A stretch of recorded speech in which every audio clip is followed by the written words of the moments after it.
Oke, Assalamualaikum warahmatullahi wabarakatuh. Selamat pagi, selamat siang, selamat sore, maupun selamat malam untuk teman-teman semuanya. Dan tentunya yang terhormat Dr. Farid selaku PJMK Biomedik pada semester 2 kali ini. Kami dari kelompok 7 IKM 2A akan memaparkan hasil literatur review kami dengan topik The Beneficial of Green Tea Extract for Obesity and Related to Metabolic Disorder, atau manfaat ekstrak teh hijau untuk obesitas dan dihubungkan dengan gangguan metabolisme. Di kelompok 7 sendiri ada saya, Oktaviani Eka Suhartono dengan NIM 191221002. Perkenalkan, nama saya Nita Kamila Alisa Haris dengan NIM 191221004. Perkenalkan, nama saya Septi Dwi Dari Putri dengan NIM 191221005. Saya Naila Husna Salsabila dengan NIM 191221128. Saya Rekana Aulia Anidia dengan NIM 191221018. Berikut merupakan hasil dari naskah jurnal literatur review kita yang udah disusun.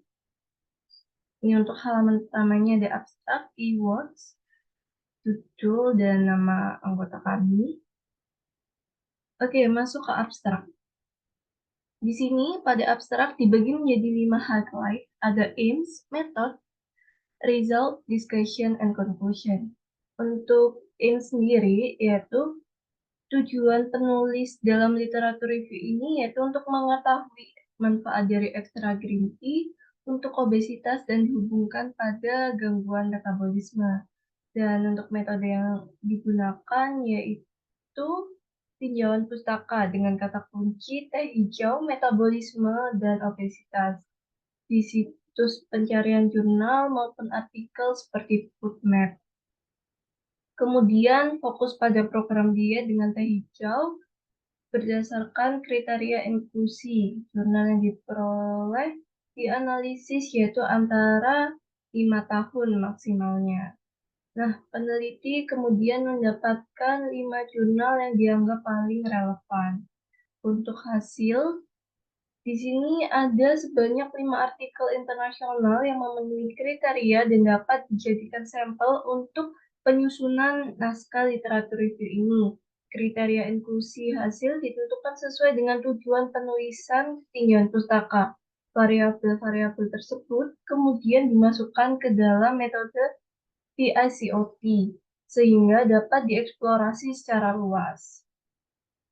Nah, diskusinya sendiri berisi efek anti-obesitas teh hijau yang dapat diperkuat dengan metode anti-obesitas lainnya, mengkonsumsi ekstra teh hijau dengan latihan fisik dan dukungan kontrol diet untuk menurunkan berat badan. Pernyataan ini ditekankan oleh Shuya Yamashita et al. Bahwa efek menguntungkan dari teh hijau di mana efek anti-obesitas dilemahkan oleh asam lemak jenuh. Dan kesimpulannya yaitu bahwasannya ekstrak teh hijau telah ditemukan untuk meningkatkan tingkat metabolisme yang dapat berkontribusi terhadap penurunan berat badan. Dengan meningkatnya tingkat metabolisme ini tadi, ekstrak teh hijau membantu tubuh membakar lebih banyak kalori bahkan saat kita beristirahat, sehingga mendukung upaya manajemen penurunan berat badan. Kemudian kita beralih ke introduction. Saya akan menjelaskan mengenai obesitas dan juga green tea itu sendiri. Obesitas merupakan masalah kesehatan masyarakat dan juga medis yang sangat kompleks dan sulit diselesaikan. Bahkan menurut WHO atau World Health Organization, tercatat lebih dari 1,9 miliar orang dewasa berusia 18 tahun ke atas mengalami kelebihan berat badan dan termasuk 650 juta orang terkena obesitas pada tahun 2016. Dan di Indonesia sendiri, dalam kurun waktu 10 tahun dimulai dari tahun 2007, terdapat peningkatan obesitas yang signifikan yang awalnya 10,5% pada tahun 2007 menjadi 21,8% pada tahun 2018 menurut Kementerian Kesehatan Indonesia. Nah, mengapa sih obesitas ini termasuk penyakit yang kompleks, yaitu karena obesitas menjadi salah satu faktor risiko penyakit tidak menular seperti diabetes mellitus, penyakit jantung, hipertensi, bahkan juga kematian. Bisa dilihat dari diagram di samping ini, ada obesitas ini menyebabkan kematian hingga 5,87% penyakit kardiovaskular dari total kematian. Juga menyebabkan diabetes dan penyakit ginjal lainnya sebesar 1,84% dari total kematian.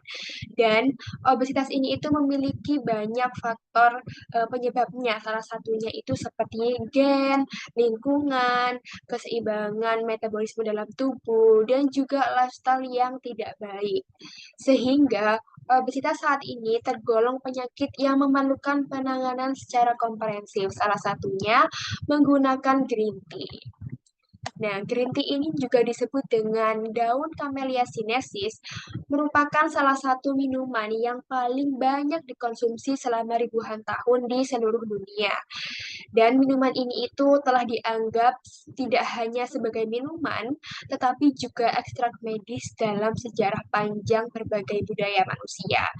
Dan menurut pedoman nutrisi dan aktivitas fisik yang diusulkan oleh American Cancer Society, beberapa jenis teh termasuk green tea ini itu menunjukkan efek anti kanker dan juga anti obesitas pada penelitian hewan. Dan juga asam lemak dagu pendek, asam empedu, dan lainnya yang terlibat dalam interaksi antara jamu dan makanan fungsional terkait erat dengan penyakit metabolik seperti obesitas ini. Kemudian metode yang kita gunakan dalam penelitian ini itu adalah literatur review, sehingga topik penelitian yang kita ambil adalah apakah ekstrak teh hijau ini dapat digunakan dalam pengobatan anti-obesitas dan mencegah obesitas, sehingga ada beberapa metode yang bisa kita gunakan dalam mencari jurnal, yaitu yang pertama adalah menemukan kata kunci. Dari topik penelitian tadi, kita bisa mengambil 2-3 kata kunci sebagai acuan untuk mencari literatur review. Dan yang kedua, kita beralih ke media-media publikasi jurnal yang terpercaya seperti PubMed, Google Scholar, Science Direct, dan lainnya. Kemudian kita bisa memasukkan kata kunci tersebut dan barulah keluar banyak sekali jurnal yang terkait. Setelah menemukan berapa banyak jurnal yang terkait, kita hanya bisa menggunakan beberapa saja. Silakan bisa memilih mungkin 5 atau lebih jurnal yang sangat relevan dengan topik kalian. Kemudian kita beralih ke hasilnya atau result, di mana kita tadi menggunakan metode PICOT, sehingga bisa menemukan jurnal-jurnal yang terkait dengan cara-cara seperti diagram yang ada di bawah ini. Seperti yang pertama itu, mengidentifikasi jurnal sesuai dengan kata kunci, yaitu kata kunci yang kami gunakan itu ada 3, yaitu ada green tea, obesity, dan juga metabolism. Kemudian yang kedua adalah mengidentifikasi artikel-artikel terkait yang fokus pada anti-obesity atau anti-obesitas. Kemudian kita juga men-setting jurnal yang akan kita cari dengan men-settingnya dengan tahun maksimal 5 tahun publikasi. Kemudian setelah kita menemukan banyak sekali jurnal, kita bisa menghitung kemarin, kurang lebih kita menemukan 20 jurnal dan mengeliminasinya sekitar 15 jurnal, dan kita hanya menggunakan 5 jurnal, dan 5 jurnal ini tuh sangat relevan dengan topik kita tadi. Dan barulah kita bisa menganalisis atau mensintesis jurnal-jurnal yang sudah kita pilih tadi. Selanjutnya ada peran teh hijau dalam melawan obesitas. Dari 5 artikel yang kami gunakan, artikel-artikel tersebut menjelaskan tentang peran atau pengaruh teh hijau dalam masalah obesitas. Sebenarnya tidak ada metode atau obat khusus yang dapat menangani masalah obesitas, sehingga teh hijau ini dianggap dapat membuat perubahan pada orang yang ingin terhindar dari masalah metabolisme seperti obesitas. Terdapat informasi yang menyebutkan bahwa mengonsumsi teh hijau setiap hari dapat memberikan manfaat bagi kesehatan, terutama efek anti-obesitas. Teh hijau ini dapat membantu mengoptimalkan metabolisme tubuh sehingga risiko penumbukan lemak dalam tubuh dapat diminimalkan. Teh hijau sendiri mengandung polifenol epigallocittin galate yang berguna untuk mencegah obesitas dengan menurunkan berat badan seseorang. Selain itu, terdapat bukti bahwa teh hijau berperan dalam mengganggu emulsifikasi lemak atau lipid, menurunkan diferensiasi adiposa, meningkatkan termogenesis, dan mengurangi asupan makanan, sehingga teh hijau meningkatkan metabolisme sistemik dan menurunkan massa lemak.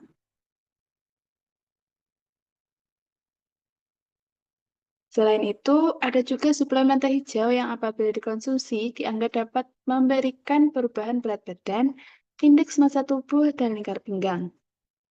Individu yang memiliki masalah obesitas dapat dikontrol dengan mengonsumsi campuran teh hijau dan glukosil hesperidin sesuai dosis dan teratur.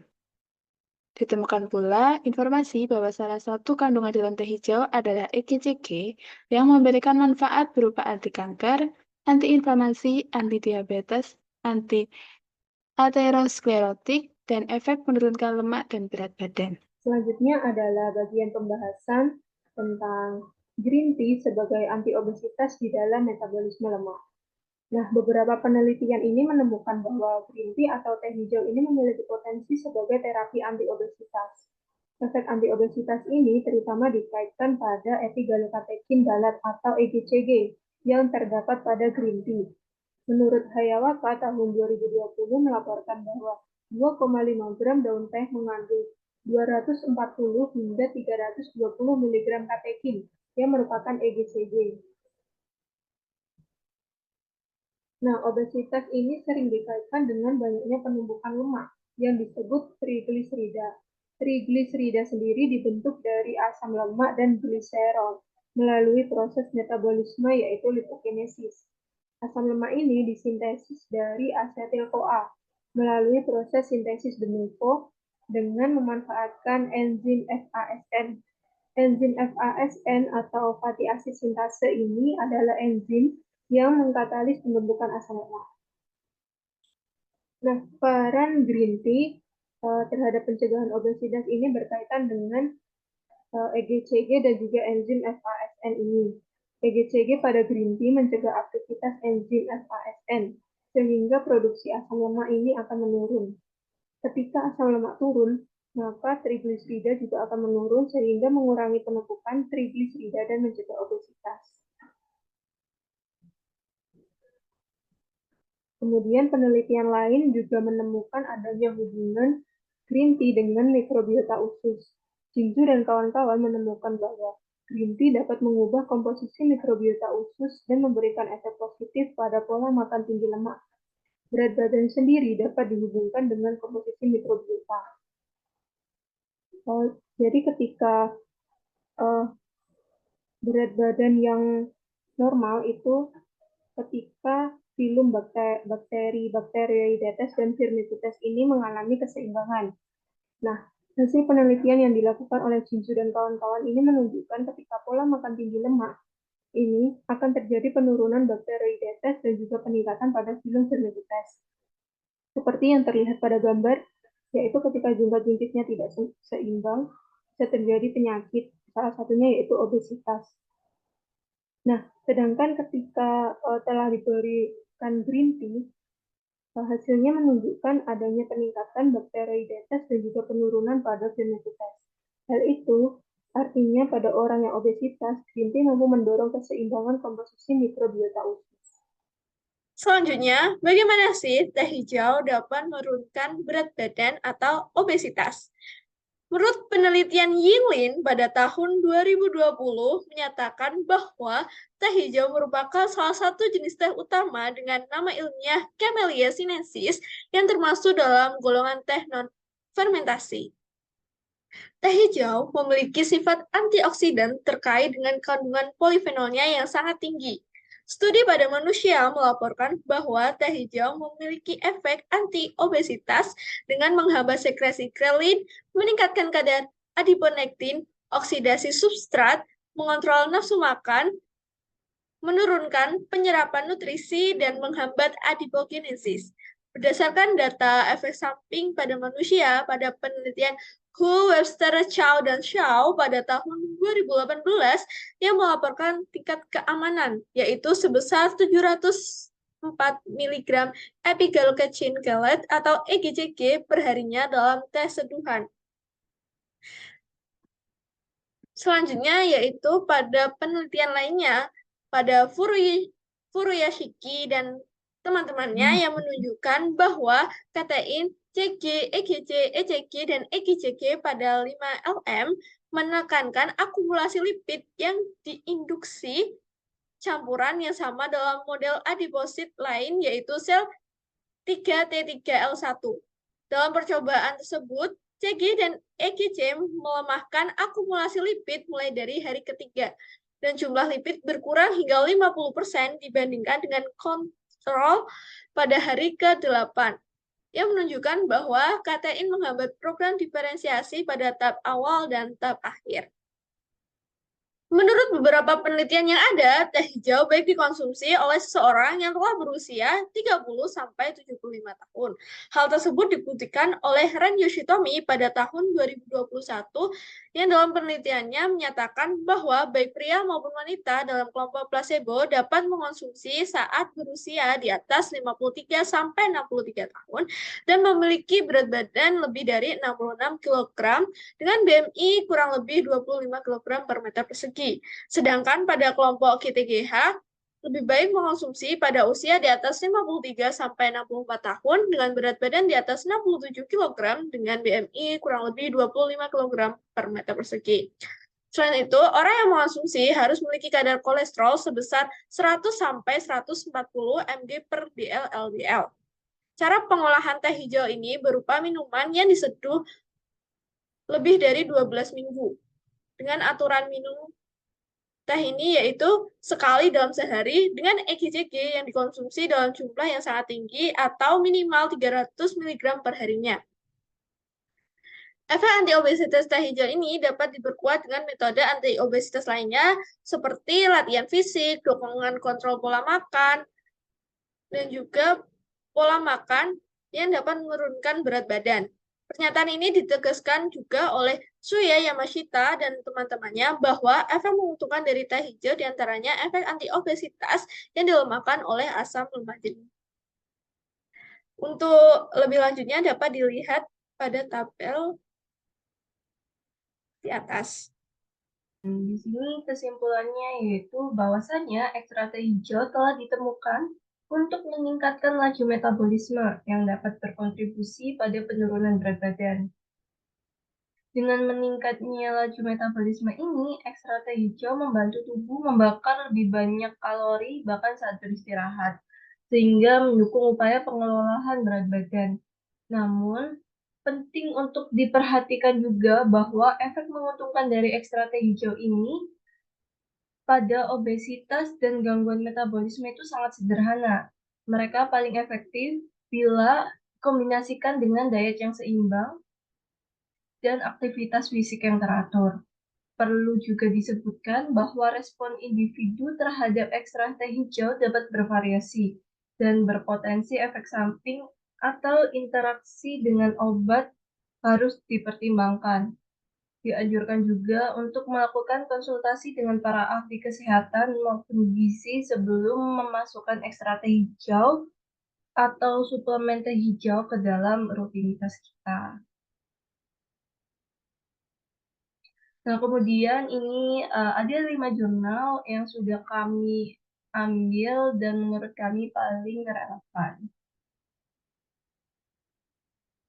Baik, sekian dari kelompok 7 IKM 2A atas pemaparan naskah literatur review kami. Mohon maaf jika ada kesalahan. Terima kasih banyak. Wassalamualaikum warahmatullahi wabarakatuh.